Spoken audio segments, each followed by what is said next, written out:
purchase of your home or real estate is likely one of the most significant financial decisions that you will make in your life. It can be a complicated transaction, especially if you're considering purchasing a home without the assistance of a real estate professional to guide you through the process. So it's important that you become familiar with the issues and terminology that you may encounter when buying or selling a residence. The Iowa State Bar Association has put this video together to give you information about issues that you should be aware of as part of your real estate transaction. It's not an attempt to provide legal advice, and in fact the ISBA would encourage you to consult with your own attorney regarding the sale or purchase of a home so that you can ensure that your rights and interests are protected. The legal issues of a real estate transaction can be complex. You are highly encouraged to consult with an attorney before you sign any contract or documents. Once you've made the decision to buy a property, the first step in the purchase of a residence is the execution of an offer to purchase, also known as a real estate contract. A real estate contract should contain all the necessary details about the transaction. This would include the sales price, payment terms, determination of and manner of transfer of title, the legal description of the real estate, and fixtures or personal property included in the sale, the possession date and closing date, proration of taxes, as well as any other issues significant to the transaction. A contract for the sale of real estate is only binding if it is in writing and signed by both parties. Once again, you are encouraged to consult with an attorney before you sign a contract. The offer to purchase is commonly accompanied with earnest money. The amount of earnest money varies depending on the transaction. This money should be held in the seller's attorney's trust account or the real estate broker's trust account until closing. Upon receiving an offer to purchase, the seller can do one of three things: accept, counter offer, or ignore the offer. Once an offer to purchase has been made, the seller is required by Iowa law to provide the buyer with a residential property seller disclosure statement. This statement provides the buyer with any necessary information about the property that the buyer should be aware of. The disclosure should be completed to the best of the seller's knowledge. The buyer and seller should retain a signed copy of this form. Federal law also requires that the EPA lead hazard disclosure statement be completed by the seller and signed by the buyer for any homes built prior to 1978. After an offer to purchase has been accepted, several things will need to take place as part of the closing process. The legal issues involved in the transfer of real property from one person to another are addressed during the closing process. Once an offer has been accepted, the seller must locate the abstract of title for the property being sold. It is the seller's responsibility to get the abstract updated and extended. The abstract lists all of the documents that are part of the public record that affect title to the property. This may include deeds or mortgages. The abstract extensions show the marketable title of the property, and the expense for this update is typically paid by the seller. Abstracts show the entire history of a property, and they are very expensive to replace, so always get a receipt whenever you deliver possession of an abstract to anyone. Be aware that certain matters affecting ownership, which are not a matter of public record, will not be shown in the abstract. These may include rights or claims of parties in possession, the possibility of mechanics liens or special assessments, any issues that a survey may reveal, or any issues revealed by a physical inspection and soil test of the property.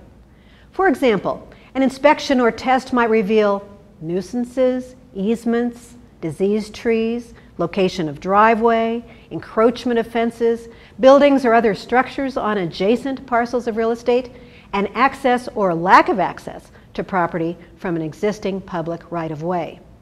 Any of these issues could affect your ownership and enjoyment of a residence. Buyers should pay particular attention and investigate things that may exist on the property. These things may include solid waste, hazardous substances, pollutants, storage tanks, drainage wells, water wells, or other environmentally regulated conditions.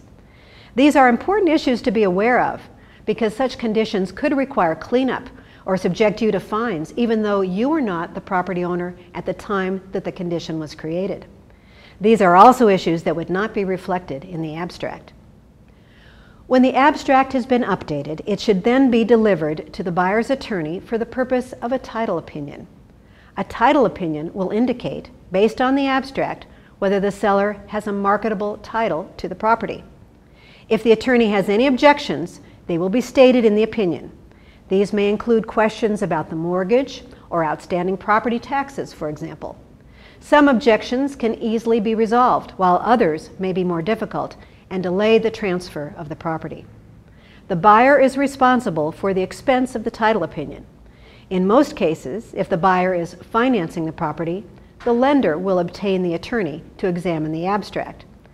Be cautious, as this may mean that the attorney is most likely responsible to the lender, meaning if a title defect is overlooked, you may not have any recourse against the attorney. To resolve this, you should ask your lender if the title opinion could be done by an attorney of your choosing. To give you further title protection as the buyer, you can purchase an owner's title guarantee certificate and optional endorsements that go with it. The title guarantee certificate provides certain protection to a buyer that exceeds the protection available through the title opinion. More specifically, it protects from the errors and mistakes that can occur for a variety of reasons. These certificates are issued by the Title Guarantee Division of the Iowa Finance Authority. The seller of a property is responsible for preparing the necessary transfer documents to finalize the real estate transaction. The first of these documents is the deed, which conveys the property to the buyer. This is the document that shows a change in ownership. In most cases, the buyer will require a warranty deed, which means that the seller warrants the title against defects, even if they were prior to when the seller purchased the property. Other types of deeds include a special warranty deed, a court officer's deed, or a quitclaim deed, which provides no warranty of any kind. Your attorney will be able to advise you of the type of deed appropriate for your transaction. Another document needed is the groundwater hazard statement, which indicates whether there are any hazardous wastes, solid waste disposal sites, underground storage tanks, abandoned wells, or private burial sites on the property. The declaration of value statement reports the purchase price paid by the buyers. These two documents must accompany the deed when it is recorded by the buyer after closing. The seller's attorney will prepare these documents once they have the title opinion, names of the buyers, social security numbers of both sellers and buyers, and, if there is more than one buyer, whether the buyers want to hold the property in joint tenancy or as tenants in common. The closing statement is normally prepared by the buyer's lender, who is providing the financing for the property. It will reflect the purchase price, applicable credits such as earnest money and accrued taxes, and the amount due to the seller at closing. Property taxes are always 1 year behind, so accrued and prorated property taxes are normally taken as a credit by the buyer against the purchase price. Also, the seller is assessed real estate transfer taxes when the deed is recorded. These transfer taxes are normally taken as a credit by the buyer on the closing statement. The buyer would then pay these taxes when the deed is recorded. Now that you have closed on your new residence, you can get on with the joys of home ownership. The Iowa State Bar Association hopes that we've been able to help you understand the various aspects of a real estate transaction. There are many professionals who can assist you in purchasing or selling a residence: lenders, real estate licensees, and attorneys. They all play different roles. But there are some real estate documents that cannot be prepared by real estate licensees, such as deeds and installment contracts.